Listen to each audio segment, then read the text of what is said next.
right, so what's up, everybody? This is Ruben Garcia, and this is a beautiful day. And today on the Proven by Ruben podcast, we have Brian and Sharon with the Welcome Home team. Thank you so much for being here. Thank you for having us. My pleasure. You are too sweet. All right, so if you could tell everyone who you are, what you do, how you do it, and all that good jazz. Oh, just like that. Huh? Yeah, we jump right into it. Go ahead, Sharon. What we do is sell real estate. Okay. And what were the other questions? Who you are. I'm Sharon Hedgepeth, and I'm Brian O'Connell, and we are the Welcome Home team with Keller Williams Realty. Woo! And the crowd goes wild. Yeah. Yep. I wish I had those buttons. I could just side effects. boom, boom, that would be good. Right after the tripod. Yep. Yeah, right. I know. I need to get the tripod. This is actually all new equipment from the very first time I've done this. Oh, very nice. So you guys are on the new and improved podcast. Cool. So if we sound funny, we'll blame it on the mics. Yeah, post production's a big thing. I gotta get deep on post production right after this. But yeah, so who you are, what you do, you sell real estate, and how you do it. Talk to us a little bit about how you got to where you're at. No, screw that. Let's start from the beginning. Where did this all start? Ooh. Are you talking about Sharon and I or the real estate? Let's start. I'll tell you, back in 2007, I got a real estate license. Okay. I was working primarily a buyer's agent, and I was only working part-time. I was working with another company in town. Okay. And I was also on a contract job out of Fort Bragg. Over the years, I built a kind of a following, and I was really enjoying selling the real estate, not so much the contract job. When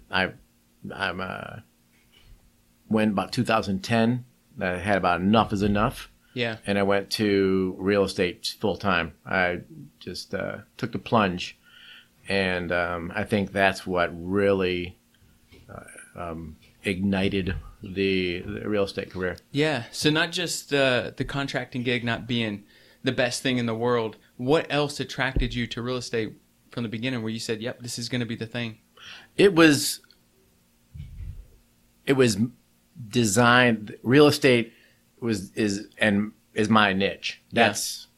I was built for real estate. I was built for, I love the building aspect, the helping people transition to the new chapter of their life. Not being in an office. Yeah, I cannot stand being in an office. I'm not one to sit down and read. I like to be out, meet people, and get involved, get my hands dirty. And I like the ability to just work all day, all night. And there was really no punching a clock. Yeah.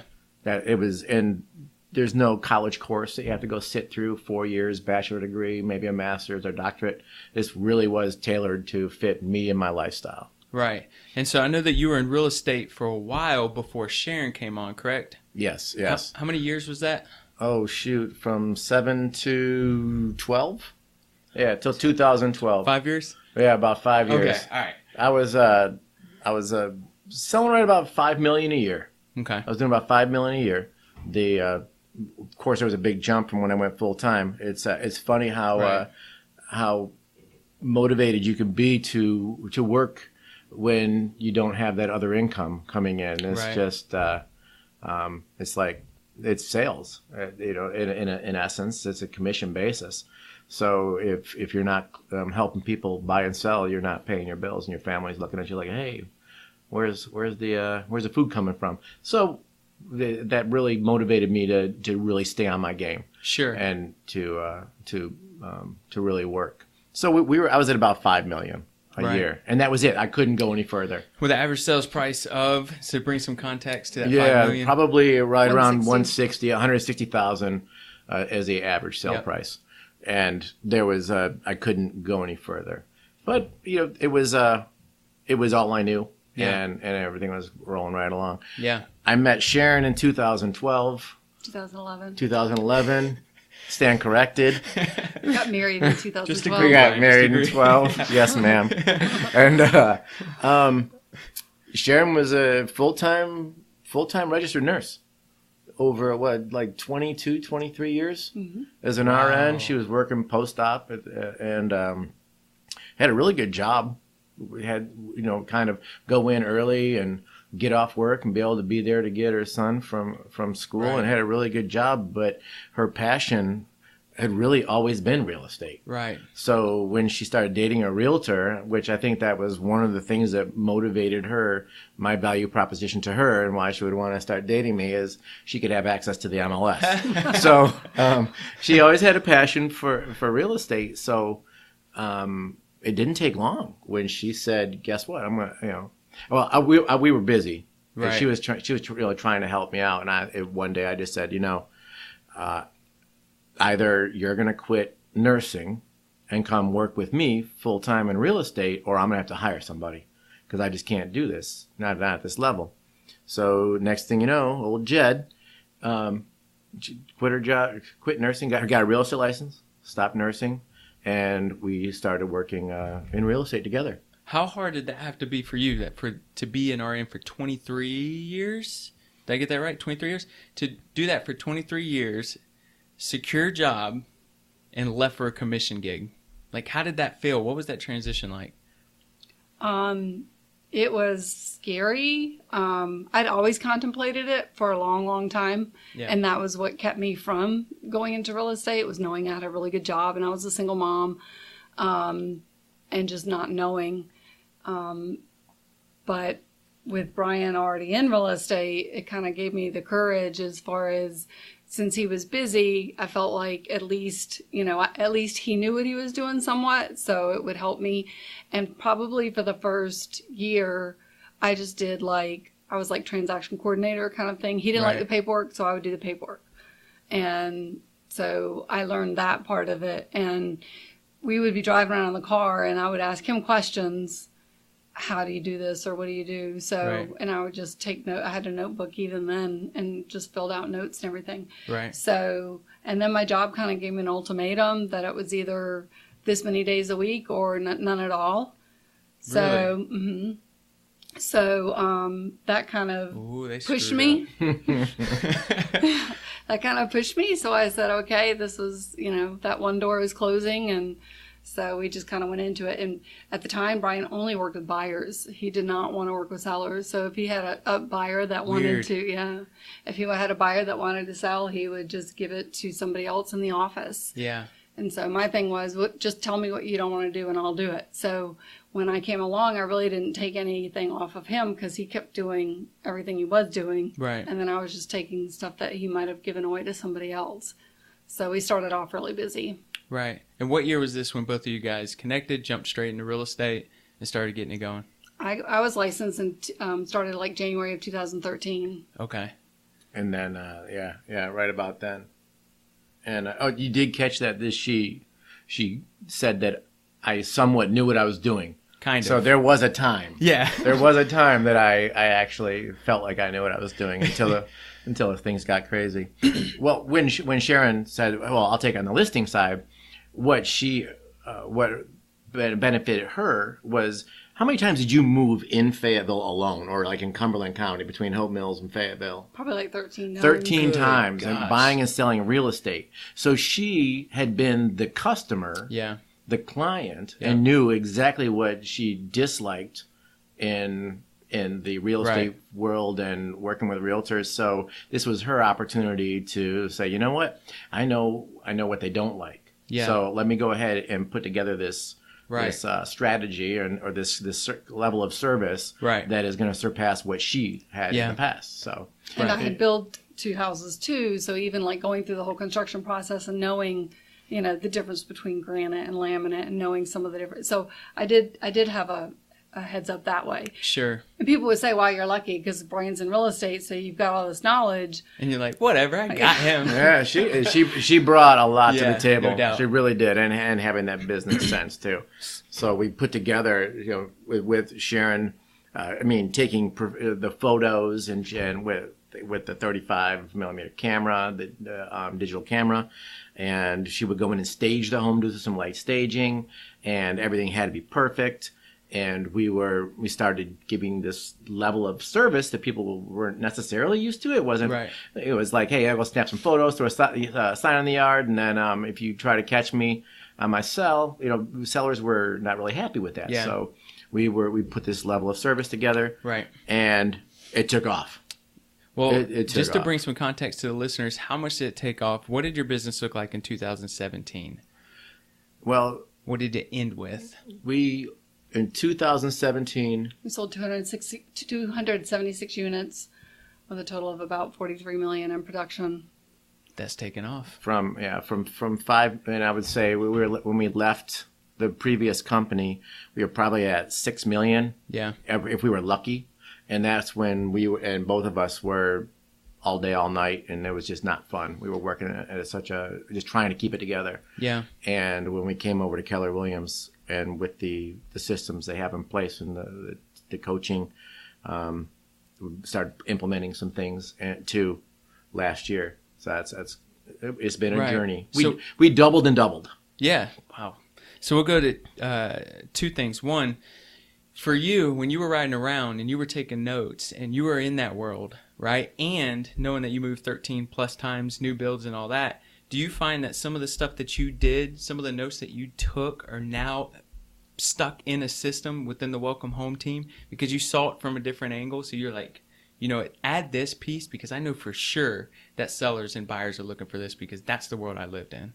I think so. Yeah. I mean, even if most people that work with sellers know communication is probably the number one thing. Yeah. And if you don't hear anything, you stress and wonder what happened and how come I didn't get feedback and things like that. So I think part of that, and, Brian had worked a lot in new construction before I came along, and I was intrigued by foreclosures, and he had not worked with foreclosures before. So some of our interests kind of combined together, so we both were learning a lot at the same time. Why foreclosures? What interests you about foreclosures?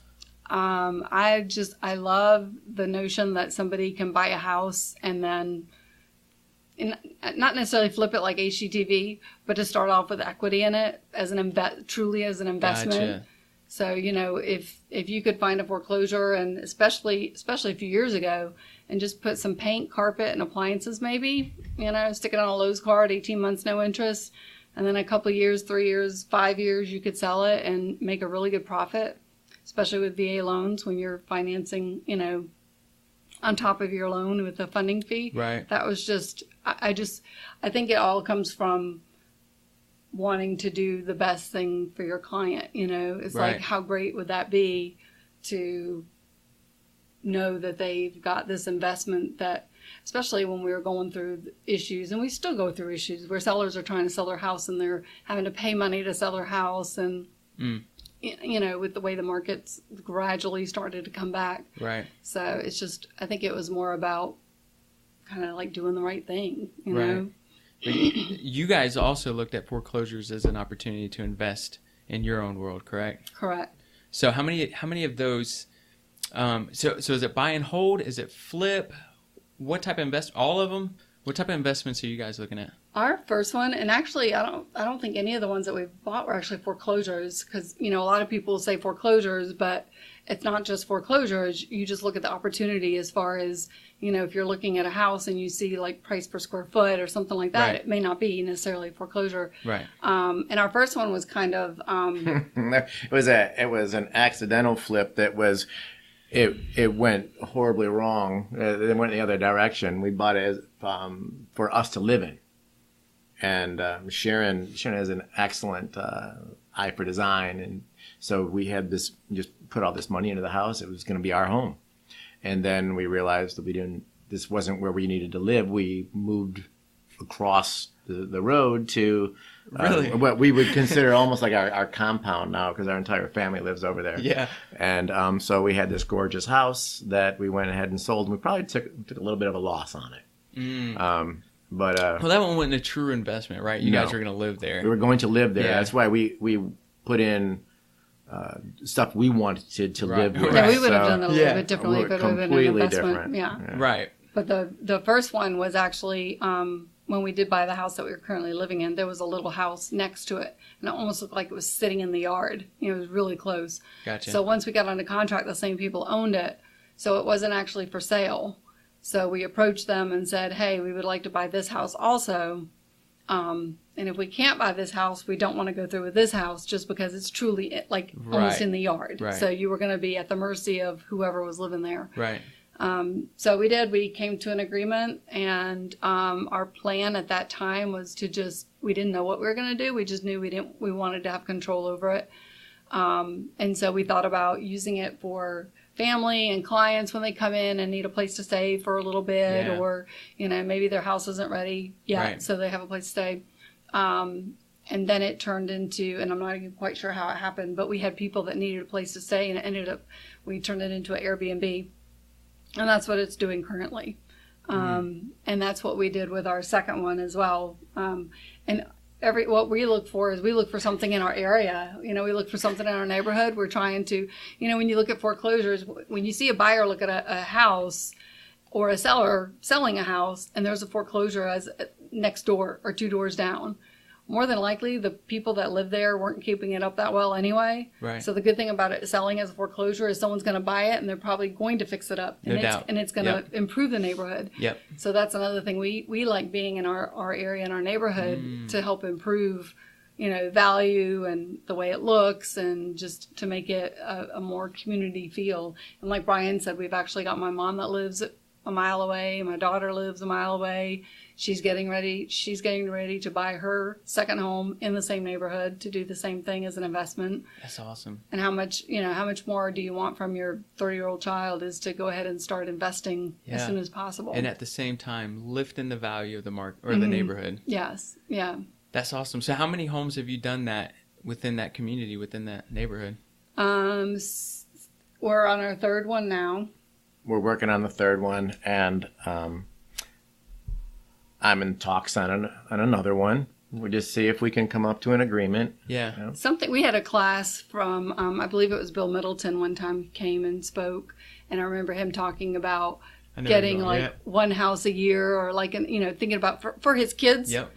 But even even setting a goal as far as, because we were just randomly doing it and it just kind of happened to us, but to be more purposeful and think, okay, well, even if we don't do it in a rush, because we're not looking at it as to flip and make a quick buck, Right. So if we thought of it as doing something more systematically like that and, to have a retirement plan or to have something to pass down to the kids and the grandkids or, something like that, and to try to set a model for our kids to do the same thing. Yep. If they can start 20 years earlier than we did, what kind of position are they going to be in? Yep. Agreed. So for anybody who's listening that is looking to get into real estate investing, and you guys have obviously done a little bit of it, what would be the one thing that you tell them to look out for, or some advice that you would give to them? My first thing would be don't tackle on a huge project the first time, because you're going to make mistakes, and make sure you have resources. Whether it's a good contractor or whether you have good subcontractors that you can use yourself, and get a home inspection and calculate, and this is what we do for our investors, we calculate what the net proceeds are going to be when you sell it. So even if you didn't plan on selling it right now, if you plan on doing it as a rental or whatever, go ahead and figure out if you had to sell it, if the world came down or whatever, worst case scenario, you couldn't hold on to this and needed to sell it, could you sell it and break even or make a profit? Yeah.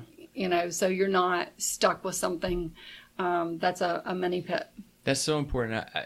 I find that the more successful people are, and I would put you guys in the category of being successful at the moment, right? And in the future and working towards even higher levels of success, they're always looking for an exit strategy first.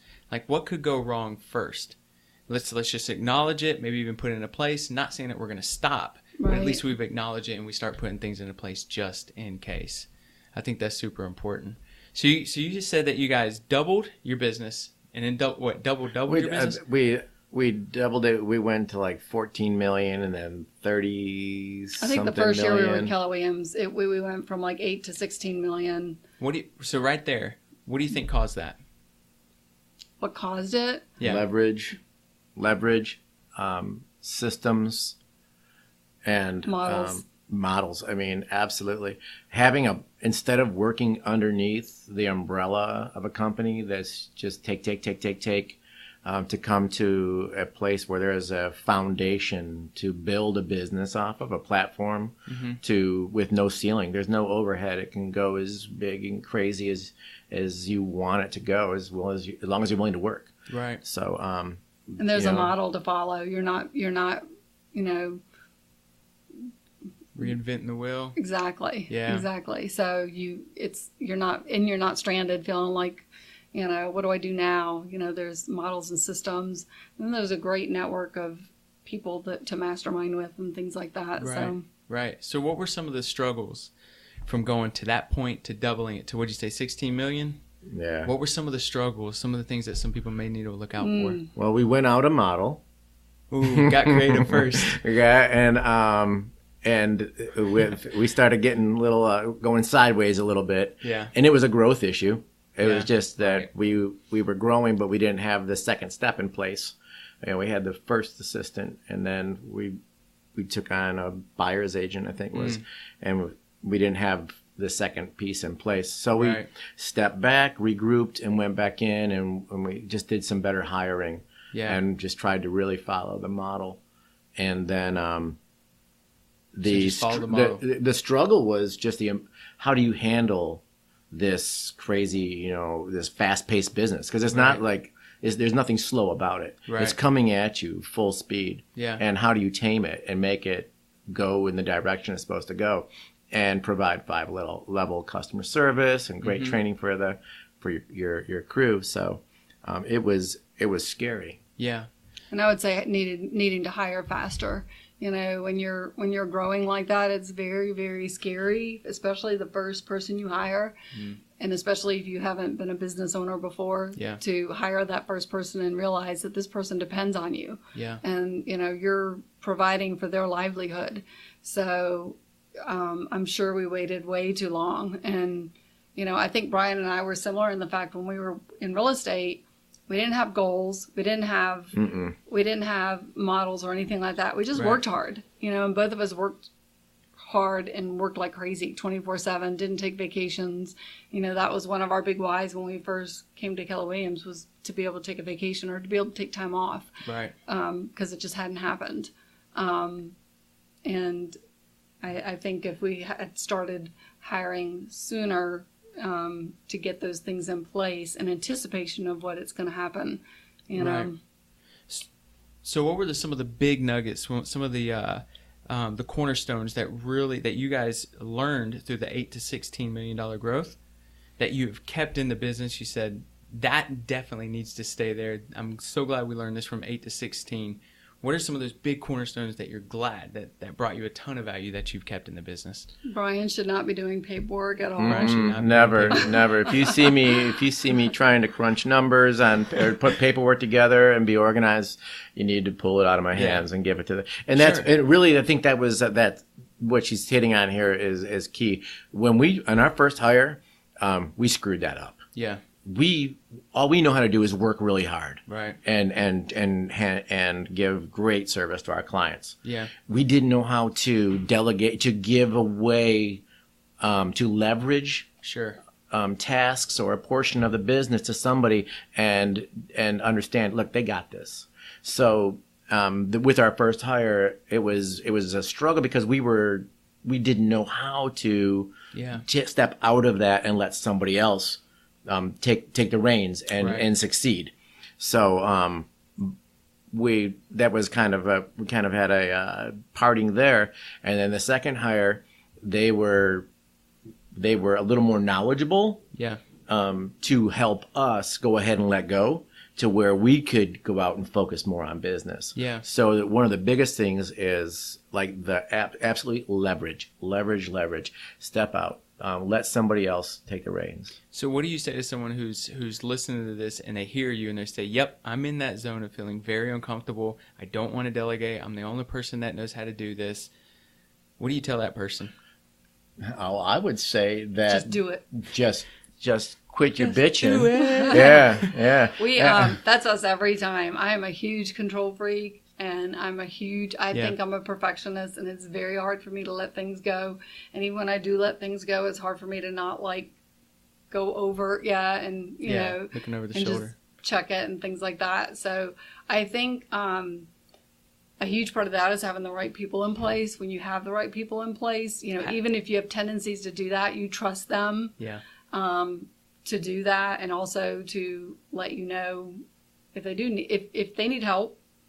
A good talent's going to tell you they need help. Yeah. Or ask for help or something like that. But if otherwise they've got it, and you just have to trust them. Yeah. It's, we're trying to empower everybody else to feel like this is their business and they have ownership in it. It's not, we don't want to do this forever, and we don't want to be, we want everybody to be able to just, rock it out of the park. Yeah. No, it's a great thing when you know that those people have buy-in in your business, and that's, just to look at KW, that's how they grew so dang fast, because we all had buy-in on this thing called profit share, and we could just, the more successful KW was, the more successful we knew that we were going to be, and so the buy-in thing's huge. So how did you know you had the right person? For the person who's listening and says, well, how do I even know if it's the right person? Because you said hiring's super important. It is. And not necessarily in hiring, Keller Williams has a great process for hiring. Even that isn't always foolproof. Right. Especially because you got people involved. Yes. Right? You got people. Yeah. And neither Brian nor I have ever been business owners before, and ever been in a position, like that. But I think when you say something and it gets done, you don't have to ask 3 times, or you're not there and things get done, or you're not there, or you're on vacation and you don't get blown up 60 million times a day. We would come into a situation or have a problem or an error, and when somebody can say, okay, let me implement a way to eliminate that from happening again. Right. Or, okay, I hear what you're saying. Now this is what we can do to put a system in place. Right. To help design systems by seeing, taking ownership, saying, you know what, there's a better way to do this. Yep. And really working together for a common goal. Yeah. Then but we are so in on team. That's through this, from when Sharon came up with the Welcome Home team and the logo and stuff. It was truly. Did you draw it? No, you came up with it. Just Oh, okay. It was like it was like on Fiverr or something, and I was just like this or this or this or something. Yeah. Okay. Tweak it. Yeah. Sorry, I don't have creative ability that way. But you heard it here. She made the decision on it. Yes. And she came up with a name, and we really are a team. Yeah. It's all about team. Yeah. And at no time will we ever say, oh, we did this or we did that, because we would not be anywhere near where we are now if it wasn't for the whole concept of we are a team. Yep. When we first came to Keller Williams, and people were like, what's your big why? What's your big why? And that probably for the first couple of years was very difficult for me to answer, because I honestly didn't feel like I had a big why. We were doing real estate because we liked it. We loved our job. We liked working hard. We liked making people happy. And there wasn't really like an end goal. We weren't doing it for a reason. We were doing it because we liked it. Right. And it wasn't until probably within the last year that, and seeing some of this come to fruition, I think the big why for us is our team, and seeing everybody else, succeed. And, we always talk about being family, because a lot of my family is on the team. Right. And if you're not part of our blood family, you are adopted family now.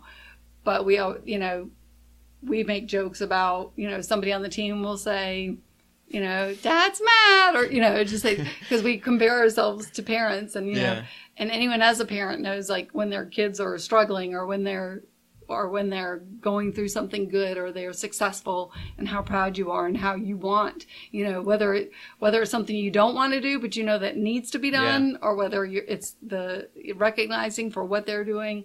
It honestly is almost like the same sensation, where you just want them to be the best they can be.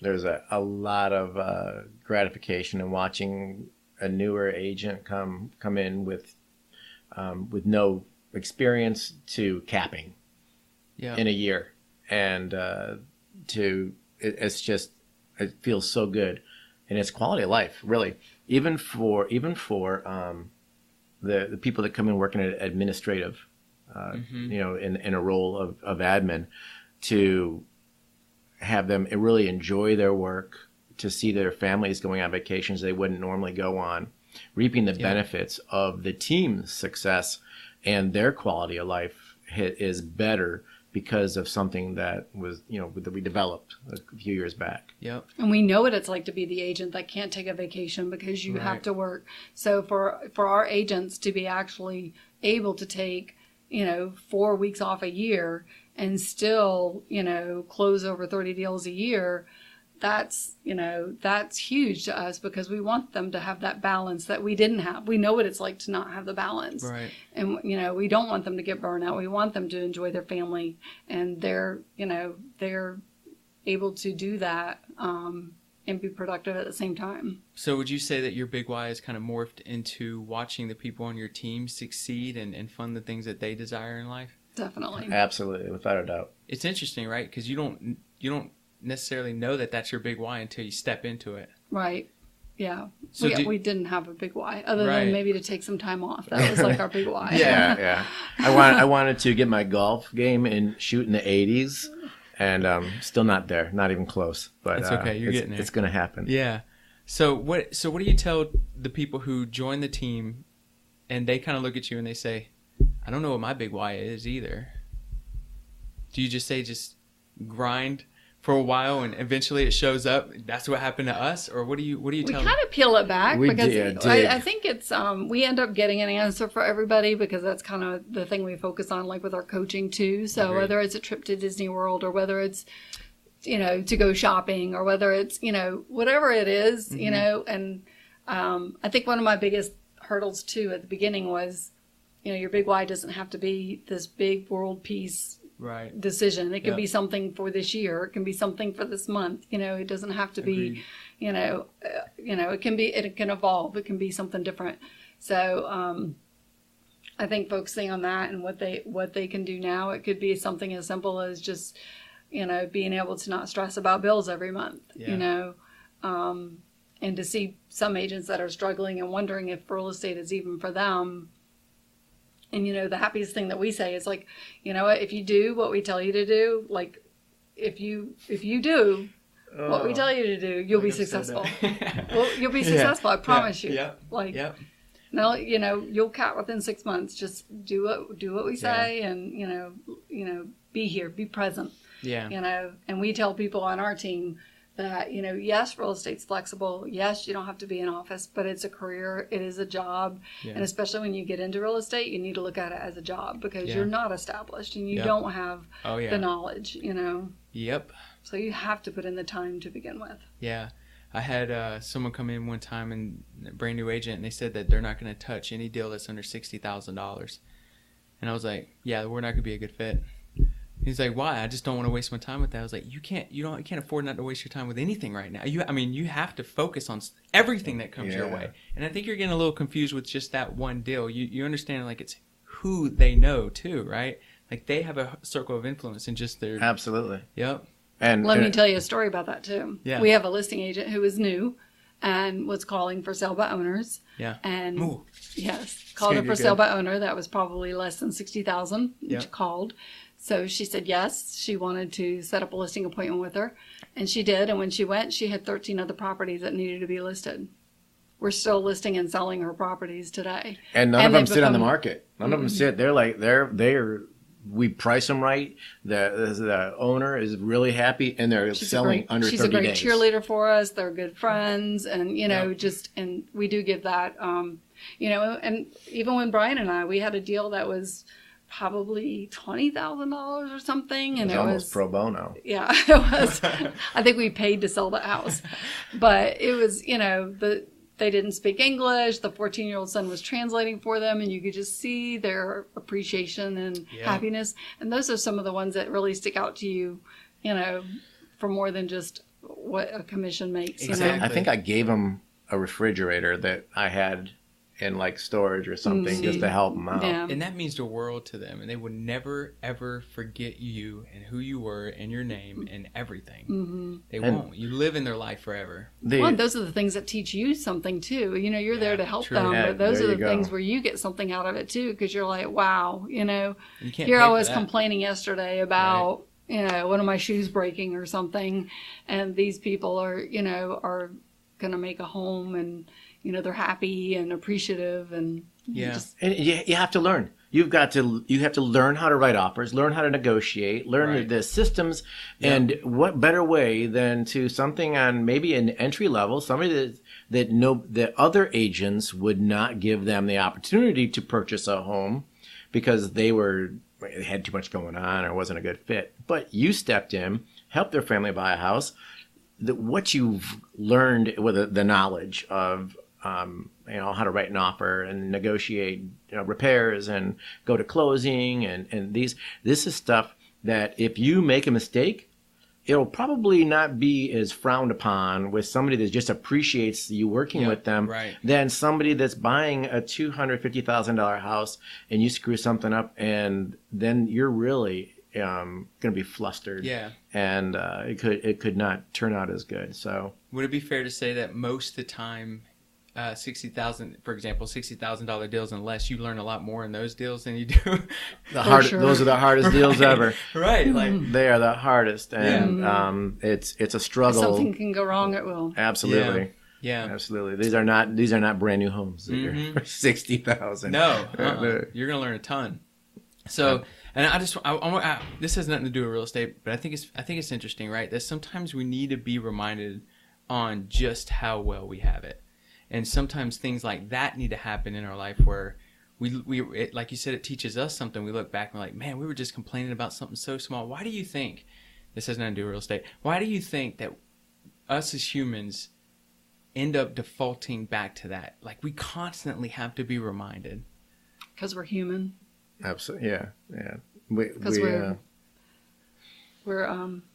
not faultless, and I just think it's just human nature. Yeah. I mean, I think, you know, we're not perfect, so yeah, and no one is, so it does take, you know, it does take those things to. I noticed that Sharon and I, we put so much into this, and it's our livelihood, and we've been in it all the way from the beginning. Right. And we don't take enough time. We find ourselves not stepping back and saying, you know what, we really need to kind of embrace the day. And, you know, because look at there's so much going on, and, you know, maybe you just focus back on us, and, you know, we have it really good. We do have it good, and we need to kind of relax and take some time to just live in the moment instead of like. The funny thing about real estate is when's closing. You can't wait to get 45 days. You can't wait to get 30 days from now. And before you know it, the month is over, the year is over, and it's like, where did all that time go? And that's true. Yeah, and I think what pushes on that closing date is not just you thinking about closing, the attorney, the lender, the client. Like, that's a lot of energy behind closing day. It is. Absolutely. So how much did you guys close in 2017? Wish I had a better memory. 276. 276. So what do you, just to bring some context to this question, what do you tell someone who's loving business, been in business for a while, always in the grind, and they don't know how to step back? They don't know how to step back and just see what they have going on and be appreciative. They're kind of stuck in the grind. I think one of the things that we've talked about with our agents is, you know, with Keller Williams, we do that 4 conversations model, and having a goal and breaking it down will help you be off more. So interesting. And we have an agent on our team, Ruby is a good example. Beast. She takes a lot of time off, but she crushes her goals every month. And I think part of that is she knows what she has to do. She has a goal, and she knows what she has to do to make her goal. She makes her goal, and then she's able to be off and to enjoy the time off and not worry about, because in real estate, that there's always that motto, you don't know when the next one's going to come, or you don't want to slow down, or you don't want to close the door on an opportunity. But I think if you have your goals and you know what they are, it does allow you time to step back, because then you're like, I'm good this month, and I've got this coming up and this coming up, so I'm good. I can take off a week, and I can be comfortable and not feel guilty. Exactly. And mindset. Mindset is a whole different topic, and I'd like to get into that another time. But Ruby's why, and I don't know if we should even be talking about this, it's kind of personal to her. She loves to give back. It's not just about like the traveling and going back to Seattle to visit with family, but any chance she has to give back, like she gave like a half-full scholarship and to go just help with back in family and friends and give back. I think that's just like shows how genuine somebody is, and people they see it there, and it's comforting, or it's fun to work with somebody that is not about the dollar. It's about why you're doing it, and just your passion for helping people. Yep. And she crushes it. She's crushing it. It's interesting to say that, if you look at your goal, number one, and if you crush your goal week 3, we have 4 weeks in a month, you're going to feel really good and really confident to take that 4th week off. And how about the 3 weeks that you were crushing it, you were also giving at a high level. So like, could you, I want to live in Ruby's world. I want to know what that feels like. That feels amazing, I bet.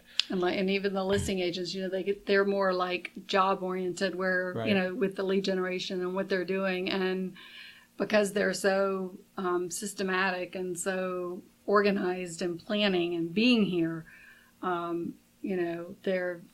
they both closed over 30 deals the first 6 months, and part of that is just being present, being there and just putting in the effort while you're here, and that's what we said, like, we want to focus on more is working smarter, not harder. We don't care so much about growing this way as just trying to, who we have, getting them to work smarter so we can, make it better for them. Right. So I think we roll right into it. What are some of the challenges that you guys are facing now that you see, or at least coming on the horizon, that you guys would like to address? Well, we are, let's see, we did 276 last year. If we're staying on track, we're going to 400. We're on track now for 354. I mean, we could hit 400. Dealing with that volume. Yeah. We're trying to keep that infrastructure in place to support the agents to continue to sell at that level, or to work at that level. We're in Fayetteville, Fort Bragg, so you're going to have people leave. So anytime you have people leave, and especially with admin staff, and you have to start over, or that's always a little bump in the road. Yeah. So that's we at the beginning of the year we had a spurt of growth. So. Something that you probably couldn't foresee. So I think for us, it's that trying to balance having enough people in place to keep providing the service that you want to provide. If you ever, and I'm sure every real estate agent has probably had at least one day where they feel like they did not do 100% of what they could have done for their client, or missed something, or, I'm sure there's always that, and we're all harder on ourselves than our clients are. But I think if there's ever a day like that, then it's like, okay, that's, I don't like this feeling. We need to make sure that we're doing what we feel like we should be doing. Right. Right. So you would say that during this growth, it's looking for more talent, because talent leaves, because we're in that market, and talent leaves sometimes. Yes. So what does that look like? What are one of the priorities you guys are putting in place to ensure that talent is looking at the Welcome Home team, is wanting to join the Welcome Home team, join the vision, join the growth? What are you guys doing? The focus is on climate. Our focus now is that we want to be where people want to work. Right. People, they see what we do and want to be part of it. Work hard, play hard. Work hard, play hard. We want to make sure that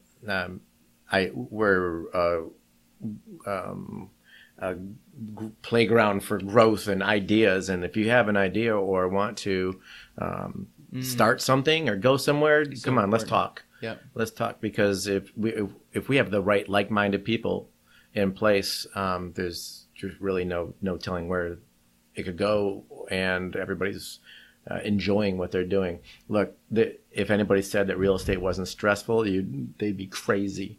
Right.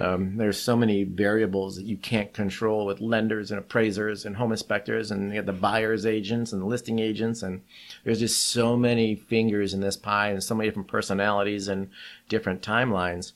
It gets extremely stressful. Right. So to have a family or a group or a team that they're able to lean on each other. And, one day I might come in and have to be there for somebody else because they're dealing with a crisis situation, and vice versa. Or right. Vice versa, but how I am. That's ironic. How I throw that back and forth. Yeah. But so build a climate. A climate. It's going to be stressful, but you know what? At the end of the day, we know what we're doing, and we know the end product, and it's worth it. Yeah. So we're continuously looking for people to come on board and let's talk. Let's see where your head's at, and let's open up a conversation and see if it's a good fit. Yep. And you build that people culture. With big goals and big goals, but wanting a balance. It's big goals, but not having to. I joke. I always tell people, had I known about the team concept before we got into a team, I would have just joined a team. Oh, that would have been interesting. Yeah. And I've always been like, even throughout my nursing career, I could help with charge nurse or supervisor, but I was always the good worker, I was always the one. Yeah. And just, I never had a need for, being the leader per se. Yeah. But I see, now where I'm at and where I've been, I just see the value in a team to be able to, and the good thing with it for most of the agents, when you talk to them, because when we have new agents come, we'll talk to them, ask them why they're on a team, ask them, what is it about it, because one agent may say accountability. If it wasn't for the team, I'd just stay in my pajamas all day. Yeah. Somebody may say structure, they like having a structure, but that it's, going in and having the same structure. And somebody else may just say the camaraderie. I don't want to be by myself. I want to, go in and have people to roll things off of and have fun with and, plan things, business building and whatever we do. Yeah. So work hard, play hard.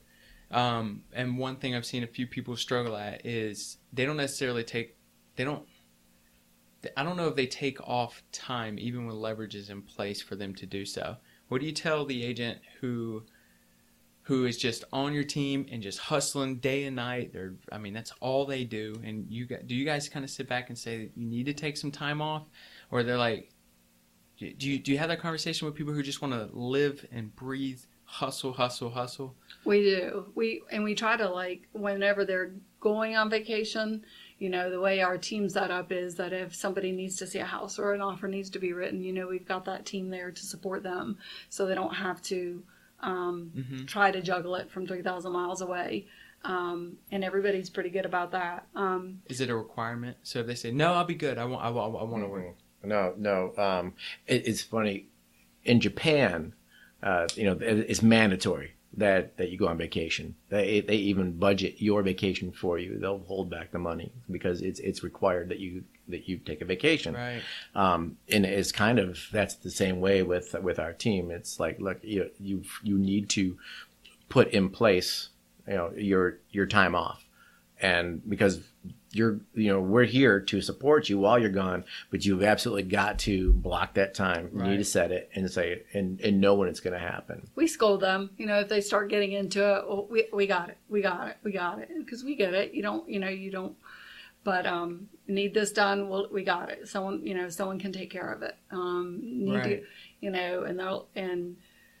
So-and-so showed a house for me. It all ends up working out in the end, because when you're gone, you're going to need help. When they're gone, they're going to need help. It all works out. We only have one agent in particular that's not good at vacations, and we're working on that as far as getting that planned for them so they can enjoy some time off. Is it because they just like the work, or? I don't know. I think it's just, yeah, I mean, I think that's part of it. I just think there's just been no plans to do anything, and it's a new transition too. So the idea of stepping out and take some time. It's like they're concerned that the momentum won't be there, but that we work with them to maintain momentum so that they can take it. You're always going to have a dip, but it won't be that bad. Yeah, you won't feel the ripple. It'll be instead of a wave or a roller coaster. Sure. It's just a little hitch in the giddy up. Yeah. That's it. And you guys bring an interesting perspective because you know what it takes to get to your place, meaning work like hell from nothing to 6 million, right? And one of your big whys when you got here was like, I just want to escape. So, see, it's interesting. You both you see it from both perspectives, and I can see that you're able to deliver what they need to hear in that moment, depending on whoever it is. Extreme ownership. That's huge. We took a vacation this year. It was for like 5 or 6 days. We went to Mexico. And when we got back, a few people on the team. Going back. Dos margarita, por favor. Just got that down. Yeah. But we didn't hear from anyone. And, we would check in. They're like, we got it. And, it wasn't until we got back that, we were like, okay, well, this person cried twice while you were gone, and this person, whatever. But we handled it. We didn't call you. And they were very proud, as they should be. They were very proud for, for doing that. And that's kind of like really how the whole team is. It's like everybody supports each other so much. I mean, I know it sounds corny, but I think, we're together every day. So, everyone's very supportive, and it's like, we got this, you go, we got it. Exactly. And how important is it for you guys to truly let go, to show them that you are willing to push it over to them, and that you're willing to allow them to problem solve? Because how many people are listening to this and they say, well, when I go on vacation, I constantly have to look back and see what's going on, and look back and who can call this person. And on some level, are they the part of the problem, right? Because if they didn't, and I don't know what their business looks like, but if they didn't constantly put their fingers in it, maybe the people that they've hired, the talent that they've hired, can handle it, and you can show them that they can handle it. You can show them that they have ownership. That's 100% true, because I did that. I would do that, and I would say, what about, I got it. What about, it's already been done. And so you're already doing it on the other side. Yeah, no, that the other person was like I would say, what about this? Okay. I would get back into it and say, what about this? We already took care of it. Yeah. Well, what about, it's already been done. And it's even when you have talent there, it's something that you just have to work on yourself as far as the letting go, and it is being taken care of. And I think once you get into the talent of, that everybody else has the same mindset as you do, as far as the way you take care of things and the way you want things to be perceived, I think that's a huge win. Yeah. Do you guys have a system where they have to kind of be dragged through some type of gauntlet to kind of earn their spot on the team, so you have that trust with that person? No, I think we do the 90-day thing. 30, 60, 90. I think it's, and during that 90 days, usually before, you pretty much know. And I think, even especially with admin, we've had some turnover of admin, and, we even try to scare people. This is very stressful. Right. It is, I don't think anyone, I bought and sold 13 houses before I got into real estate, and had no clue how stressful it was, and all the things that can go wrong in a real estate transaction. So I think, and when you're that fast paced and having to juggle and, multitask and things like that, it's, even when people say I learn quickly, or I'm really good with details, or I multitask and I've arranged all this, it's still, it takes someone quite extraordinary to tackle those feats, and then with agents, you can see it. And we've seen people that were very smart. We've seen people that were, knew all the right answers and that kind of thing. and maybe weren't so good, but there's so many different things in real estate you can do. So just because this is what you set out to do, that I'm going to be the best buyer agent ever, maybe that one doesn't fit you as well as something else will. Yeah. But most people getting into real estate don't know all about all the different things they can do, Right. So. Well, I think on some level that's important that you scare the crap out of them at first, because I've once heard that all arguments come from the wrong expectations or something like that. So you're just throwing the expectation out there, right? Yeah. We always get probably a week or two into it. They're like, what the? Now we see what you meant. Yeah, I had no idea that it was going to be this, this crazy. So they do. What part of 276 homes did you not understand? Yep. What do you think? Almost a home a day in a year. That's what I tell anyone that gets into real estate, whether they're agent or admin, I tell them, if you don't want to go home and cry and want to quit real estate within your first 30, 60, 90 days, at least a few times, then you haven't done real estate enough. Because and I just say that to say that it's normal. Like it's normal to quit. There's so much to learn that you don't learn in school. So if you feel, like someone's, oh my gosh, I feel so stupid. That's okay. We all felt that way. We all did. We were all fumbling through it. We all felt insecure. We all felt like. And I'm not done. There's still days I'm like, Jiminy Crickets. I had no idea. Yeah. And it's very humbling. Yeah. Very, very humbling. Yeah. I got a story on that too for another time. Why? You can't do that. For another time. We need those 2 beers. That's when we go to Mexico to get them, crack them open, so we can hear that story. But going back, so you said, if you haven't cried in the first 30 days or 90 days, you're not doing real estate. Brian, did you shed a tear your first 90 days? I'm a military guy. Yeah. 20 years. Well, and he also started out from scratch where it wasn't like getting into something full stream ahead. Yep. There was a difference there. There was a difference. So the work ethic was always been there. Because even though I was, it was contract work, it was still in the military environment. I've had we resort back to some different trainings. Yeah. So I wasn't afraid to work hard. It was just not knowing what I'm doing. But I was also fumbling through with selling that first manufactured home it was like $100,000 and learning that. I remember closing my second deal, and you just so focused on that's all I had to do. That was it. So it was a little easier. So to build momentum, and then now I can work with 4 or 5 at a time. Right. And then for somebody like when Sharon got into it, and I was like, oh, cool. Look, here's a stack of files. All of these are going to closing. So now she's trying to learn a new language, the real estate contract, real estate lingo, how to function with appraisers and home inspectors, and how to set expectations and to manage people and to manage this group. It's such a high volume. Yep. And 5 or 6, that's a lot for somebody that doesn't really have a full grasp of the language yet. Yep. Yeah, it is it'll have you very nervous that am I doing the right thing? Yeah. And this is the problem some of our agents have is we sit down for coaching and they're like, Brian, I got so much going on. I was like, remember what Sharon told you?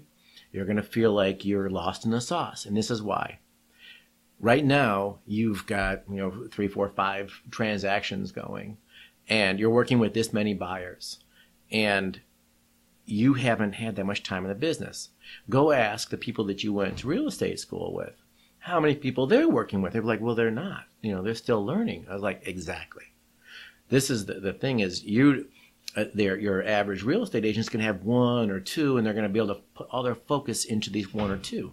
Well, you've got like 2 under contract, and you've got 3 that you're getting ready to, and you're working with these people. So you went from 0 to boom, seasoned agent within 45 to 60 days. So yeah, it's definitely going to be you're learning it. You're drinking from a fire hydrant instead of like from a garden hose. Yeah. So it's to be expected. Yeah. Yeah, I never thought about it that way. I remember Lindsay, our first listing agent, when we were sitting down for our coaching, and that's the other thing is coaching is key. Get into this business, and you want to excel. You've got to have somebody on the outside looking in, helping you get where you want to go. We sat down, and just wasn't really on her game. And I was like, well, how many listings do you have right now? Let's take a look. I said, oh, you've got 13 listings. And she was like under 2 years, probably a year in the business. She had 13 listings. And I says, all right, let's open up the MLS.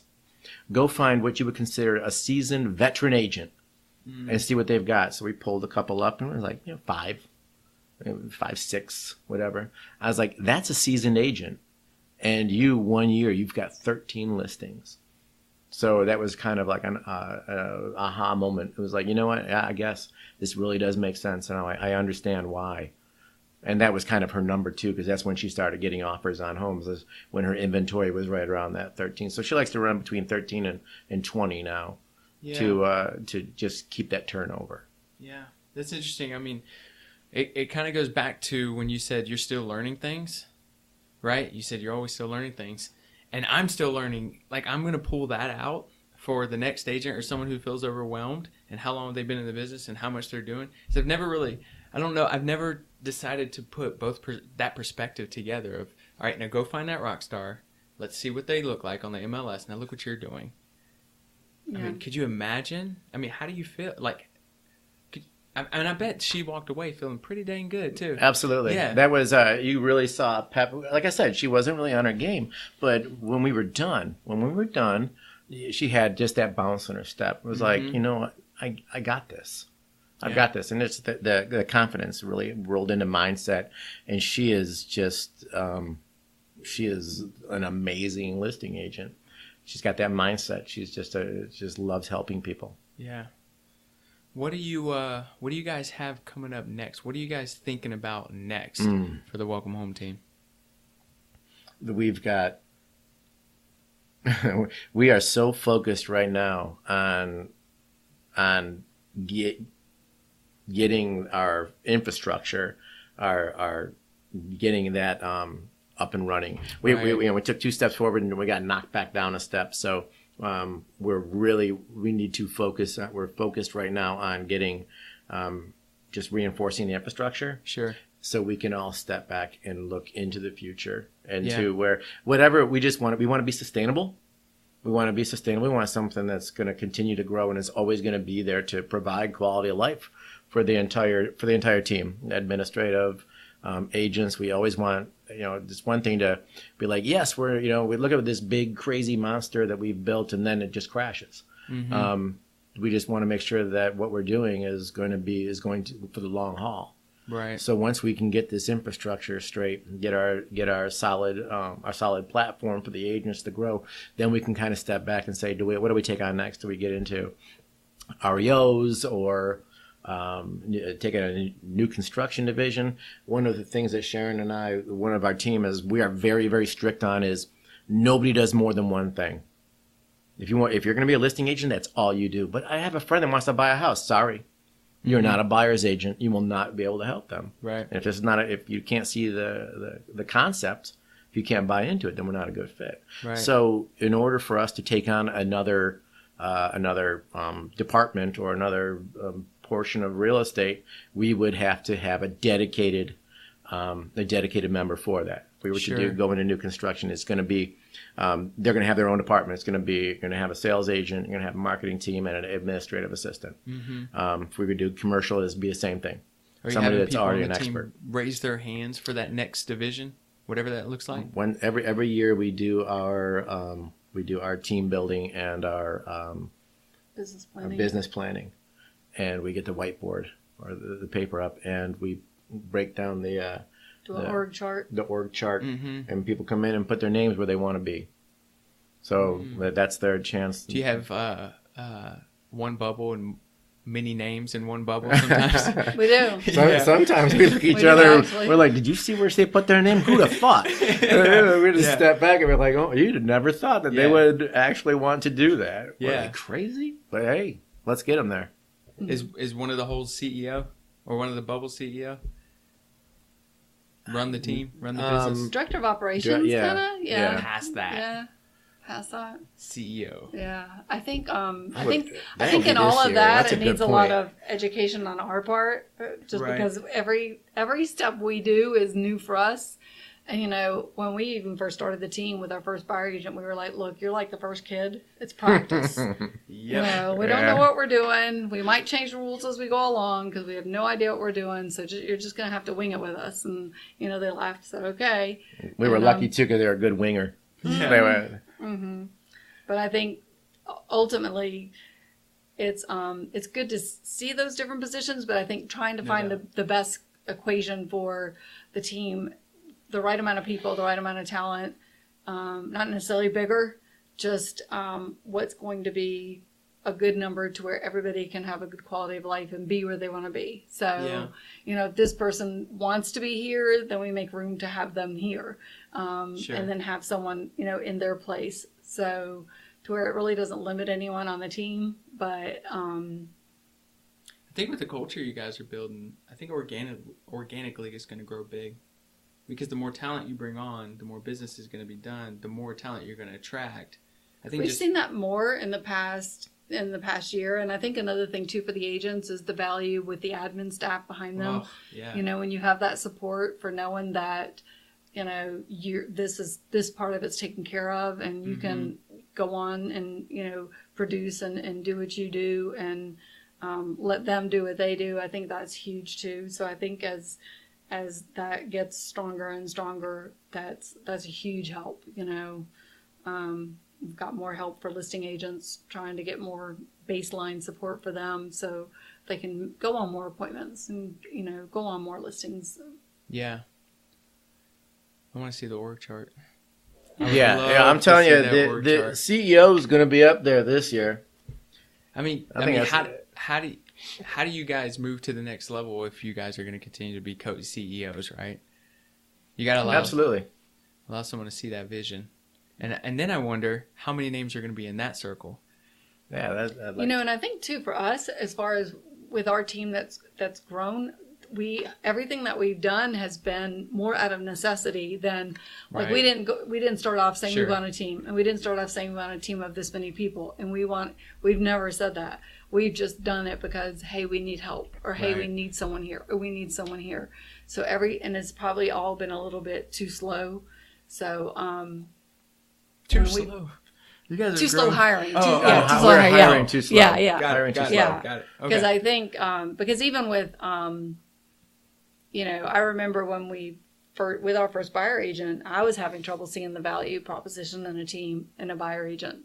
So, you know, my fear was, what if we don't have enough support? And what if we don't have, you know, what if we don't provide the value to them for them to see it in the team? And now I think we do a really good job at that. And I think that's one reason why, you know, with our agents that we've kept the ones, you know, that have stayed here and lived here, because they do see the value, and they feel, they know that they're very appreciated, you know, by us, and they're a key part of it. I mean, if it wasn't for everybody on our team, you know, where would we be? So I think finding that, and it may change. This year it may be one thing, and next year it may be something else.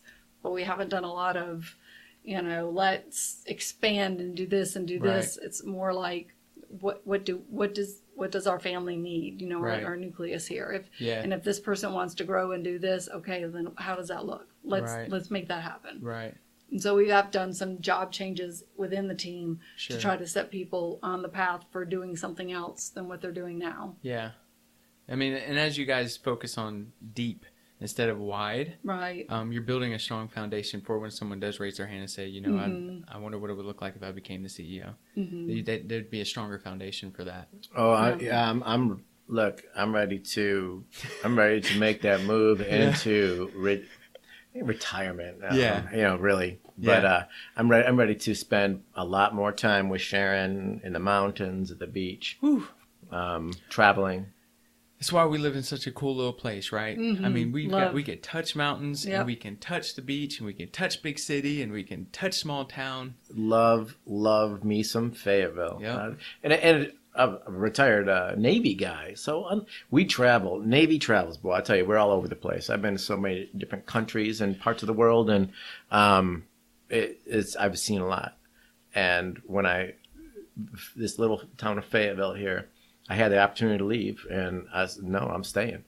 I've never been anywhere that had this kind of access to anything you want. Yep. And it took me a while to acclimate to the humidity and the heat, but now I'm all in. I'm a Carolina guy all the way, but love Fayetteville. Yep. So I could not imagine working in a different market, you know, being close to my military brethren and just everything that this place has to offer. One of the coolest things I've pulled out of this podcast was I've had someone, listener, send me a text message and say, I had no idea there were this many great entrepreneurs in Fayetteville. I'm like, yeah, you just got to open your ears and talk to people and just kind of get out there a little bit. But they're out there. I mean, we got a solid little town, man. This place is full of opportunity. Yep. It's for the taking. It really is. And it was like 2007.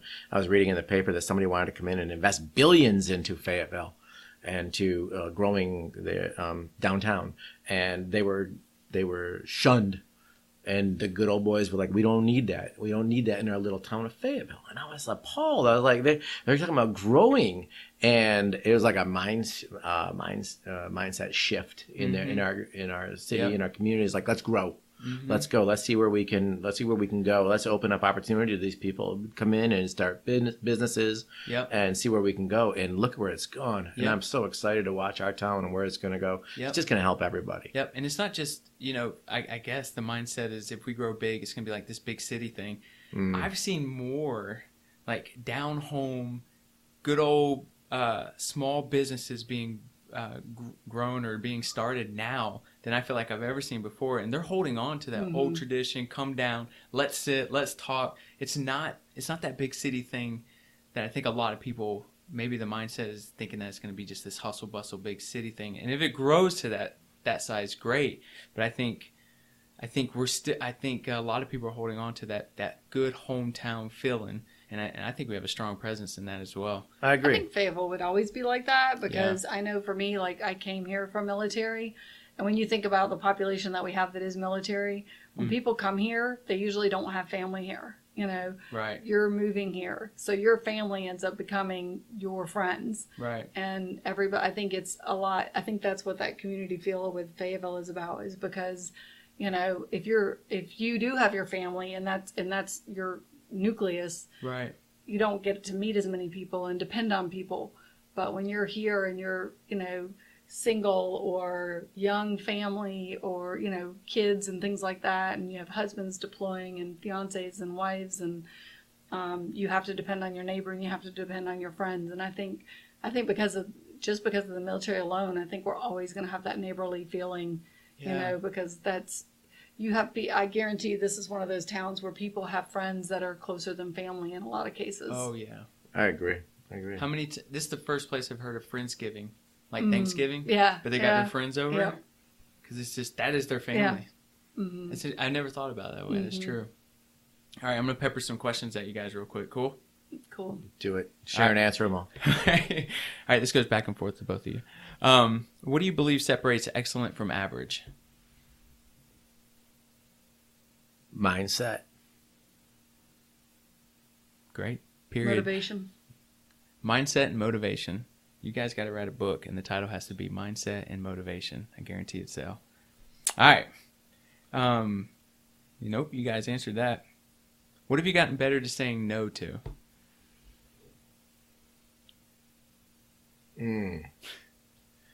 That's tough. I think a lot of things. I think, you know, in real estate, especially when you first start out, you say yes to everything. Yeah. And that's not a bad thing because you need the experience and things like that. I think recognizing if it's not going to be a win-win, then it needs to be a no. I agree. I agree. It's so hard to turn away business, but if it's not a good fit, it's not a good fit, and you're just going to try to force that square peg into a round hole, and both parties are going to be unhappy. So, saying no to business, people, you know, that's very, very difficult. But if it needs to be done, it needs to be done. Yep. Yeah, because sometimes the energy is an investment too, right? Sure is. And going back, I guess I've never. So a lot of people have said, you know, we'll have someone come in and they say they want to do this for some reason. However, it's really they just want to sell something, and that could be outside advertisement or something for some of the other business owners that I've talked to. And I guess I never really thought about it. The only way that it could be a yes if it becomes a win-win. And I guess I've never thought about it like that. But I mean, I completely understand where you have to say no to a lot of people because you have to stay focused on something else. But if it becomes a win-win for both of us, it gets a little bit easier to say yes. And I guess in a transaction, if it's a win-win for both of us, it gets a little bit easier to say yes as well. Yeah, and I had a hard time. I was talking to somebody about opportunity with the team, and I would have loved to have them with us. Yeah. But they would have been settling to come on board because the position that was available wasn't exactly what their long-term goal was. Right. Or I'm going to say long-term, it was like 3 years they were looking to do something else. And I was like, well, this position for somebody that sees a future here, that they're going to be with us all the way. We're going the distance. Mm-hmm. So I was like, it's a tough pill to swallow. But in order for them to be happy, I had to miss out. Does the team know that? I believe so. I believe that everybody understands that they're here for the long haul. Yeah. This isn't a quick fix. This is we're all going to the same place, and we're all excited to get there. Yeah. Let's think big and keep going. Let's go. Yeah, because I think it's cool if some of the people on the team knew that person that you're talking about and know that you can... I know what you're saying. No, that's the unanimous. Yeah. Because I mean, say if I were on your team... Anonymous. It's one wrong word. Unanimous. A or B. Pick one. Unanimous would be all. Yeah. And then anonymous. Anonymous. All the time. And had a teacher for a mom. Could you imagine? It was all the time. And now Trisha gets me all the time. But... dang, where was I going to go with that? If all the people on the team knew the person and knew that they were a rock star, however, knew that they were only using it for like this temporary ride and knew that you decided it wasn't a good fit. For me, if I were on the team, I'd be like, that's what I'm talking. I'd feel more proud to be on the team because we all are in it for the long haul, and we even basically said this person isn't a good fit, although they're a rock star, but they're not in for the long haul. Yeah, and I see that. Yeah. I believe wholeheartedly that the agents within our team, they understand where we're at and their value they bring, and that it was not on accident or out of need that they were there. That it's a fit, right? That they truly fit, and when we're all in there together.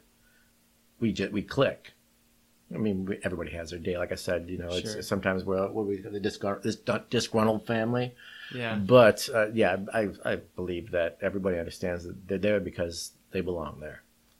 Man, it's cool to hear the story because I believe you guys have really built like a solid cultural team, and all it's going to do is attract more culture and more talent to this. And knowing little stories like that the decision to not allow someone on the team because they're not in the long term going to be a culture fit.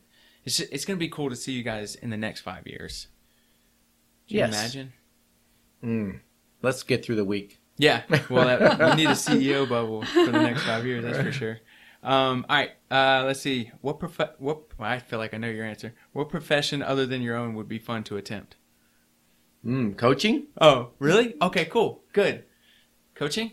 I would have said golf. We'll do coaching. Oh, I'm too rough on myself to take that game serious. Coaching, why? If those, I don't know. I like what Sharon was saying earlier. To the big why, it's watching them grow.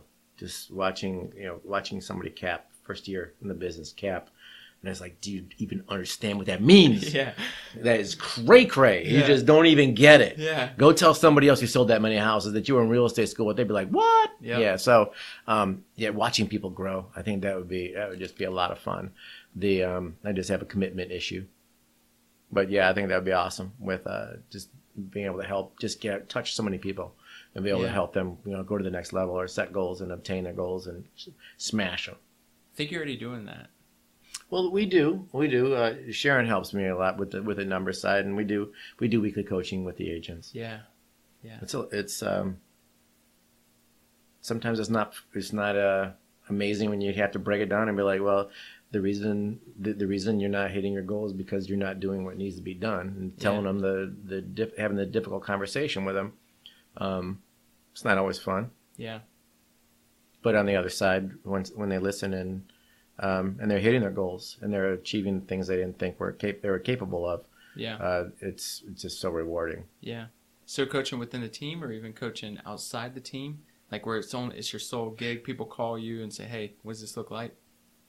That is the culture that we live in. Sure. That's the Kool-Aid we're drinking, and that's the people that they just, hey, just a quick question for you. How do you do this, and what, how did you do that? It's like, great. Yep. And Sharon, I see there's like no time that she'll just like not stop what she's doing and say, well, here, sit down. Yeah. This is what I did, and now let me see what you got going on there. No, this is how I did this or how I did that, and she'll stop and she'll take the time, or we'll be in passing in the hallway, and say, hey, you got a minute? Then we'll just stop, and we'll always give them, just there to answer any questions or give them any advice. And there's the other day we had our bold talk with our bold panel. And one of the agents up there, I knew her when she was with a different firm, and to see where she's at now, and it's just like there's like such a huge cheerleader for her. Yeah. And I know her story, and and what has happened to her in her life and where she's at now, and it's just it's amazing, and it's all KW culture. Yep. And I'll contest to that, because we were helping grow in a different team, and I went to Sharon. I was like, "What the heck?" Yeah, I don't know if you were busy at the time, but I know Sharon was there, and I was like, "Sharon, help me out with this. I have no idea what's going on." And she was like, "What? Here, you do this. Here, grab it. I'm going to send you some files. I'm going to send you some Excel spreadsheets." Like, she had it down, and it wasn't even a question of or even the mindset of scarcity of like, "No, you're going to take everything from me." It was like, "No, let me give it all away. Let me share everything." So I'll contest to that for sure. I remember when we were starting the team, and we went to Raleigh for a conference on building a team. Yeah. And she'd mentioned the facilitator mentioned that she would just tell these agents, "This is how I do this, and this is how I do that," and then someone else said, "Hey, aren't you worried they're going to go take everything you told them and use that?" No, because they're not me. Yeah. They can go take all my systems and whatever they want, but they're not me. Yeah. So am I threatened? Absolutely not. Yep. Look, we all know that there is no special pill we take in the morning that just says now you're killing it at this level. Yep. Everybody has the exact same opportunity. Yep. That's what you do with it. So we made a decision to be where we're at, and we're going to continue to grow. Yep. And most won't even implement what you've told them, right? I want to be just like you. Be careful what you ask for. Yeah. You can. So people say, "I just want to be just like you."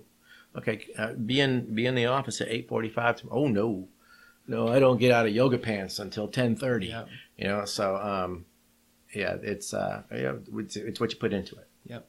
How about you, Sharon? What profession would you? Well, let me just go back. What profession other than your own would be fun to attempt? Lawyer. A lawyer. What type of lawyer? Prosecuting. I could see that. Why? Why prosecuting attorney? I think that would be good. I like to gather evidence, and I like to research, and I like to prove my point. Have you looked into schools?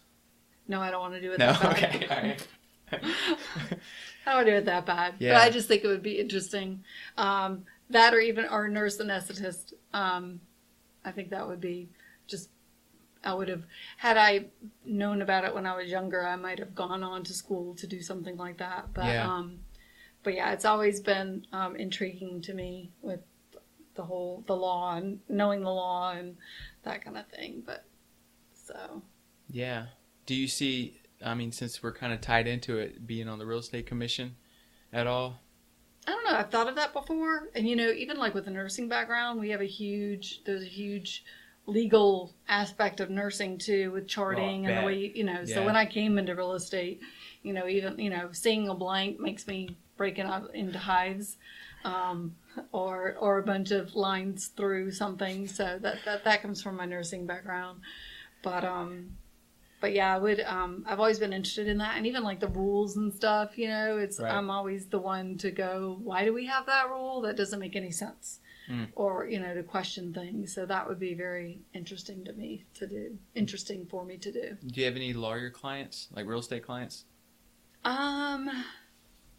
We have, but not necessarily any that I've really like talked about like their business with or something like that. It might be interesting. Yeah. We even have friends, acquaintances that are in the business. Sure. And it seems like we talk about other things than, they don't ask us about real estate, and we don't ask them about, what's it like to be a lawyer? That makes sense. So, Yeah, and that's usually the time that you don't want to necessarily discuss anything about business. You just want to let go. Other great conversation. True. Dang. True. All right. What is a mistake you're seeing newbies do in the industry? They know it. They just know it from the beginning. They know it. Yeah. They know it. It's like not trying to fake it through instead of gather the information and do it right. How about you, Sharon? I think my biggest thing is putting the time in. Being present. Even if and what even as a team, even if you're, for instance, sitting in a bullpen in any office, right? If you're sitting there doing some things on the computer that you could be doing at home, but if you were doing it in the bullpen, what might you overhear, or what might happen, or what might be going on that you can pick up and use for the future, and tag along with somebody, or whatever, but and just getting into the mindset of, this is my job, I'm going to go and I'm going to be there and do that if it's possible. Obviously some people have other jobs, some people are having to do it part-time, but I've seen some agents that just do it part-time and come in the evening that are rocking it out too. So I think it's just making that commitment. It doesn't come easy. We see that a lot as a team, looking for leads and things like that, and that's one of the big questions that all agents ask. That's what I was going to say. I think they're asking the wrong questions. If I had to revamp or answer, they're asking the wrong questions, because they're asking, what are you going to give me? Are you going to give me leads? I'm going to choose this company because they're going to give me leads I can get on Zillow calls or whatever. Yeah. Or what sources do you use to buy, or what sources in its and it's just because they just don't know a lot of times what the right questions are to ask. I mean, they're just, they're asking anything anyone would ask. So I think it's just getting, and whether it's a $20,000 deal or whether it's, shadowing somebody or being present, and, the classes are great, but being able to get out. One of our biggest things with training with buyer's agents is actually one-on-one with Brian, going out on appointments, and that's how I learned. I learned by watching him go over working with real estate agents with other clients, and going over buyer agency agreement with clients, and breaking it down into, what does this paragraph mean, and what does this mean? And so when you do have questions, you understand what that means, and you can tell them what it means. Right. So it just kind of, and I think part of it too with new agents is there's so much information to know. It's almost like, where do you start? It's almost like, it's mind-boggling as far as working with buyers and sellers and, transactions and contracts, and there's just so much to know. So biting off just a little bit at a time. So. Yep. Agreed. And you can almost roll that into any industry that you really want to be a part of, or that you really want to have a big presence in. You just show up, you follow, you copy, you write everything down, and you study, and you go back to it, and you wake up early, and you do it all over again, and just showing up and being present. That'd be my other thing. Take notes. Yeah. Take notes. Well, I think that's just respectful too. Like if Could you imagine? One, I have a terrible memory, and I know what you focus on expands. I should not be focusing on that. But I write down everything, and even if especially if someone's showing me something, I want them to see that I am like engaged. And you do that through note taking. When I was a new agent, I actually had a 3-ring binder, and the reason I did was because if I took notes about something and I'd already taken notes on it, I could put the notes together. That was before Google Docs and Google Sheets and things like that. Yeah. So I kept everything on paper. But first of all, Brian's not the most patient person. Stop. He's been doing so well, though. Stop. Yeah. Well, when he's busy, so I would, if I wrote down how to do a listing card, Right. And I was like, so we can't do the full display, but you're not supposed to check full display on this part. And it was just, so I was like, just take notes and don't ask them again. Right. So I think, and for anyone that's teaching, especially if you're teaching multiple people, by the time you say the same thing the third time, you're just like, write it down. You're not, and we'll tell people, you need to write this down because there's no way you're going to remember this. Unless you have a photographic memory that should be in the Guinness Book of World Records, you need to take notes. Sharon was explaining something to one of the agents, and she said, "Oh, I'm going to have to ask you that again." She's like, "Oh, no, you won't. You better write that down because I will not be going over that again." Yep. There's your sign. Write it down. Yeah. All right. What about some of the veterans? What are you seeing a mistake that they're making? People who've been in the business for a while. Thinking they know it all. Wow, we're right back to it. Yeah. Mm-hmm. Thinking they know it all. Yeah. I'll tell you.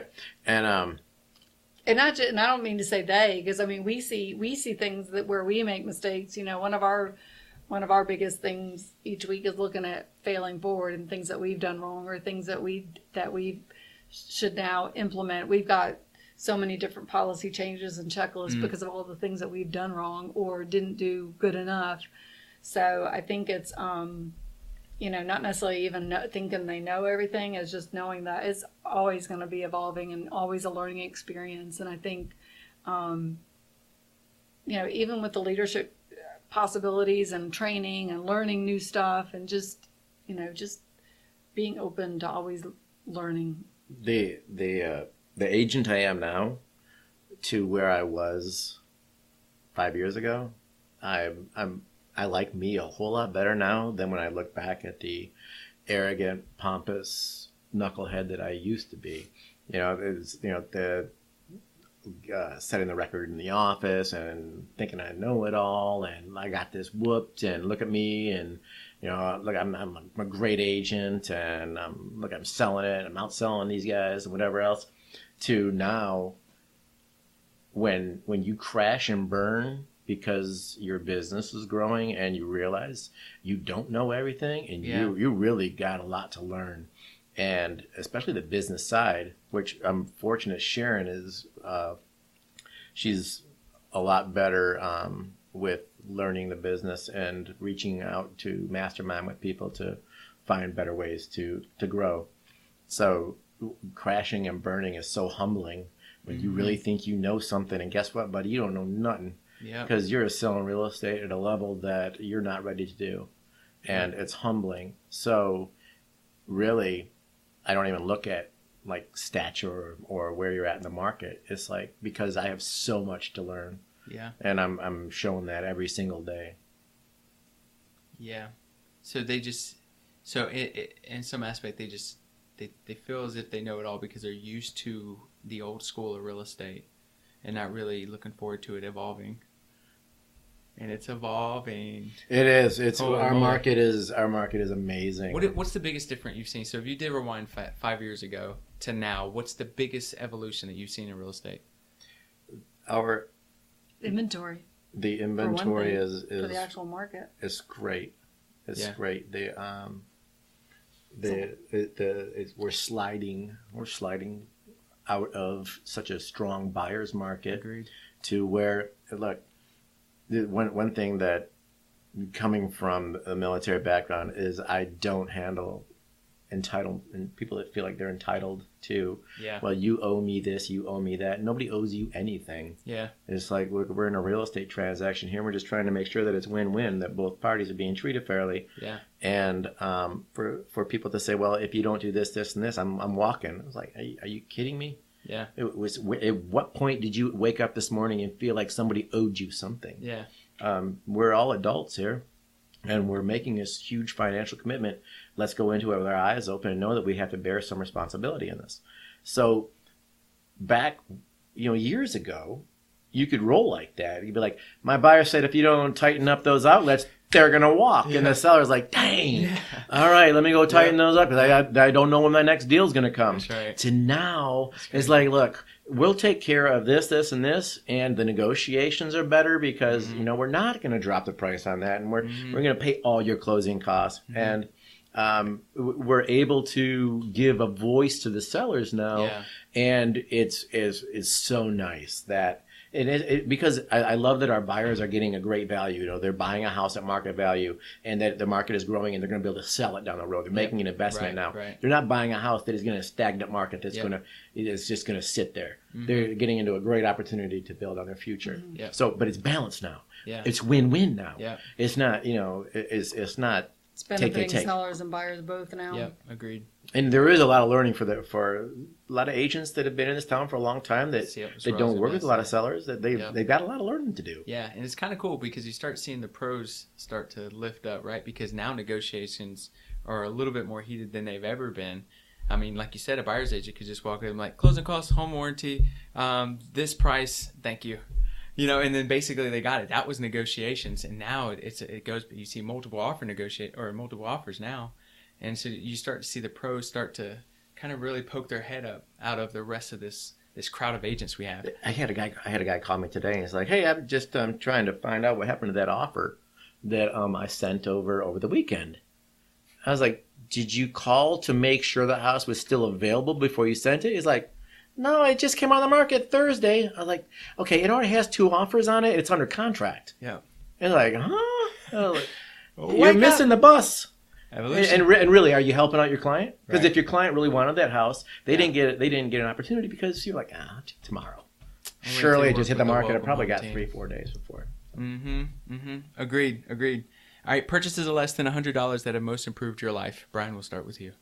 Purchases less than $100. That has most improved your life. Most improved my life. Too many crickets. Are you kidding me? I don't even know how to answer that. I don't buy stuff. Like maybe like a planner or something. I don't buy stuff. Food and that's it. I love it. It's a tough one. I'm glad it shook you up a little bit. Yeah, and I don't read, so I could say like contracts. The one thing or Crushing It by Gary Vee. But I don't. Go to Sharon.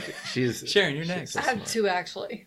Hey. My first one's kind of funny because we gave our stove to a buyer that needed a gas stove. We didn't know till the last minute it was gas for closing, so they had to get a stove right away. So we told them to go get the stove out of our house, and we were in Michigan, and I wasn't going to go to closing, so I called my plumber and said, "Go to my house, take my stove, and go put it in this house." So we still don't have a stove because I never got another one. Oh my gosh! So when Amazon Prime Day happened, I ordered an egg cooker. She did, and it is so neat. It is not expensive, and it can boil 6 eggs, and they're boiled perfectly. You don't have to worry about overcooking them where they're like brown or green, or undercooking them where the yolk's runny, and you can do omelets with them. And so how does that improve your business? Improves my life. Improves your life. My life. The whole and life. The other thing, improves my business, I think, was buying a second monitor. I would see people using 2 monitors and just think that was a little dweeby, a little geeky. Or that's a day trader. I didn't really get it. Yeah. I was like, okay. That's neat, because we even had an agent that was on our team for a while that had 2, and I never quite got it. But when we hired some admin, and they were like, "Is there any way that we could get like an extra monitor?" So we went to Best Buy and we got some. That evening we went $89 monitors and put them in, and oh my gosh, they're life changing. They are life changing. Yeah. Yes. For like what? For Well, for a listing agent, if you could have the MLS on one screen and you could have, your CRM or your information or notes or whatever on another, or for admin, if you're going down the checklist, you can have, the main stuff there, and while you're working, so you always has that as a reference. Right. We do like a Google sheet with all our contract to close, so they can kind of keep that on there to look at as they're doing other things. So yeah, now I'm wondering if everyone should have 3 instead of 2. You're going to be that person. That was just, I had to go, and I was like, oh, we're getting monitors for everybody now. So we have a list. We're going to go get some more adapters for people's computers so we can go get some more monitors for people. Dude, that's awesome. If you're calling leads, if you're cold calling or something like that, to have that, and while you're talking to them, you don't have to lose their name. You can have the information. It's and another thing that that you're always learning. That's something I'm gonna just throw in my tool belt for if I'm coaching a team or something. I was like, well, listen, have you ever thought about getting your admin 2 monitors? They're like, whoa, this guy's a genius. It's the brilliant. Brilliant. And I could take that now. So that's pretty cool. We've had Danielle for how many years, and she's never done that, and now she's like, oh my gosh, this is awesome. I'm like, I know. That's great. It was great. Thank you, Amber, for that suggestion. Yeah. Since I peppered you guys with questions, what question do you have for me? You didn't tell us we're going to be able to ask you questions. I didn't tell you guys. I didn't tell you guys to be on video. How long are you going to let that beard go before you start to reel it back in? Is there like a length? When the baby comes? So I'm going to answer both. Well, no, that was my guess of when you're going to shave it. No, but there's a story to that too, though. So the last podcast person asked me that, and that hits this Wednesday, so people don't even know the answer yet, right? But no, I've dedicated 1 year. So No Shave November started it. So there's that. That was fun. Yep. Right. Yeah. We were going. Yep. And so Amanda's tolerated it a lot better than I oh did. my gosh, she's a saint. like, I miss your face so bad. Like she'll go in for a kiss and I close my lips. She's like, God! I just attack her with it. Anyways, so I would go to November. That would be 1 year. However, Santa will be rocking a beard in December, and I don't know if I can let him show me up. So after December, January 1, 2019. Well, if that's the case, you might as well go ahead and get it dyed. So you can play Santa, because then you're going to shave it off anyway. No, so I got this silver. That it's not gray; it's the new in silver color. I've got this one white, and I mean white. Easy, but come on, dude. The wife was like, "Do you think they got beard color stuff?" I was like, "Probably," but I'm embracing this thing. I want another one to pop out. But no, I was talking to Melissa McKinney. She's a photographer here, a rock star photographer here. Very good. I said, what would it look like if we could capture what Santa looked like before he was Santa? Like kind of rough around the edges. I don't know, still working in the Santa shop, sharpening wood. I want pictures with that. That would be good. Yeah, so still darker beard, but Santa before he was Santa. Kris Kringle. Before he leveraged out the toy making to the elves. Exactly. See, leverage all over the place. See, guys, you wouldn't even have Christmas if it wasn't for leverage. Absolutely. Learn from the best. That's true. But yeah, I'm going to cut my beard for the baby January 1. So I'm going to drop the towel. Beard's going to be gone. We're going to get that. Maybe it might shock the baby a little bit. But you're going to start crying. Yeah. Who is this guy? I've seen videos. And I'm like, I don't know if I want to do that. Because they just stop. One baby just put down their head, destroyed. And I was like, I don't know if I could do that. That wouldn't be good. I don't know if I could do that. What's Ruben going to be doing 12 months from now? This changes so quick. In 2 months, I'm not sure where exactly. But I can relate. I can relate. Yeah. 12. I see me not even coaching anymore. Well, not coaching agents. So maybe in a position where I'm helping build something that coaches agents. So either coaching coaches or helping build a system that coaches that coaches agents. So not just agents, business people. Separated by one. So you would influence others. Right. Got it. Because it's funny when you're put into a system that's not necessarily a system yet, and you start building a system to it. You start building a model how this thing looks, you start getting efficient with it, and in some ways you start to it just starts to become mundane, and you know, and so you want a different challenge. So it's okay. So now what's the next thing I can build? So in 12 months, I'm sure So I was talking to Mark Ramsey, and I said, "Are you on a cycle?" He's like, "What are you talking about? You know, that's weird. That's a weird question." I was like, "Well, not women. Are you, you know?" I was like, you know, do you see it about every year, every few years that you kind of want to shift and you want to attack something differently? He said, "Yep." He said a year and a half. I'm on a year and a half or a 3-year cycle or something like that. And I said, "That's crazy. I feel like I'm on a year to a year and a half cycle where I'll do something. It ends up being in a pretty good place where it could be self-sustainable or someone else can run it. And then I want to destroy something else and rebuild it, you know?"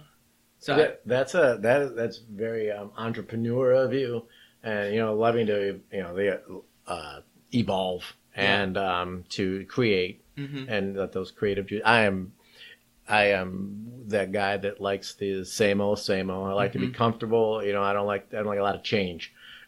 Coming to Keller Williams, Sharon drugged me kicking and screaming, and I'm pretty sure that when I got here, there was people within the company that were like, "He can go back." You know, you can send him back, Sharon. Well, you will keep, but that guy, no, with his complaining and whining and fussing, he can go. But you know, I don't like change. Yeah. So that scares the bejesus out of me. Trying to, hey, I'm going to stop this. I'm very successful at this. I'm just going to stop, and I'm going to go build something else. Yep. It's like, ooh. It was. I mean, January, February, there was no paycheck coming in. March, and then this dummy, I tell everyone we're 90 days out, and so now I'm going to coach agents, knowing that a check will not show up in 90 days. I didn't even think about that. This guy. So that was. It was tough, man. It was tough, but I think it builds that pressure, like you were saying, where you don't have that coming in, and you have to make it, or this whole thing. And then found out my wife's pregnant at the same time. Like, how'd that happen? I know. And then and there's another conversation we can have down the road. That, you know, this views like, well, you really need to save up a lot of money so I can make the plunge into. Well, what would happen if you didn't have the closings in line to pay the bills? Someone said, "Well, then I get stuck going to get one of those jobs I don't like." I said, "Wow, I would work harder. I wouldn't go back to what I don't like. Yep. I would knuckle down and say, 'Hold my beer, watch this. I'm getting ready to rock this.'" Yep. And that's basically what I did. I was not going back to contract work. I was going to have a career in real estate. Mm-hmm. There was no not. And knowing where I was and where I wanted to be, I knew I didn't want to go back to contracting. So I would rather go ahead and pull 20 hours on lead gen and getting out and talking to every single person. I'm pre-Zillow. I'm a pre-Zillow real estate agent. So getting agents to go out and talk to people, they're like, "Wait, they don't call me?" I thought, can't I just throw a couple bucks somewhere and someone's going to call me and say they want to buy a house? Yeah. No, I'm pre-Zillow. So the whole thing with well, the phones aren't ringing. I don't get it. Yeah. So that's what you know what? You don't have the closings coming up. Guess what? Double down. Yep. Double down. You never felt focus like you feel focus when your back's against the wall. I mean, whatever your activity is that you're doing in that moment gets 100,000% of your focus. Absolutely. And it's empowering. Especially know that you could change the whole dang world with that type of focus. All right. So what last question. What question do you guys have for the listeners?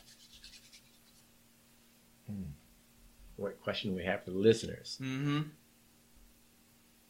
Why don't they come join Welcome Home Team? Yeah. Why wouldn't you? Why wouldn't you? Who do you know that wants to buy or sell real estate? And why don't you join the Welcome Home Team? Yeah. I love it. Well, We're fun. Heck yeah. Last year for team building, we went and played paintball. We did go. We played paintball. Oh yeah. Yeah, we went and had breakfast and had good conversations, and then we went and played paintball. I remember them coming in and showing their paintball. Poor April. She's like, "I'll go draw a fire," and she had these big welts on her neck. Why? Who chose paintball? Me. It was Sharon. Yeah. I just never done it before and thought it would be fun. So it was fun. Just make sure April didn't have a scarf on. We went in the cold weather, so usually they're not that aggressive. We've done the escape room and some other things. Yeah, because you might have pushed. Yeah, you might have pushed some people away. Don't want to scare anyone. No. Yeah. We're getting shot at? No way. Yeah. Cool. We let the people that were scared kind of stay behind and just be on the backside. Yeah. Well, I appreciate you guys coming through. I'm sure a lot of people got value out of this. If you guys that are ones that are listening, and watching, make sure you subscribe so you are the first ones to know when these things come out. And again, guys, I appreciate you guys stopping by. Oh, it's our pleasure. Yeah, we were like, who would want to listen to us for 45 minutes?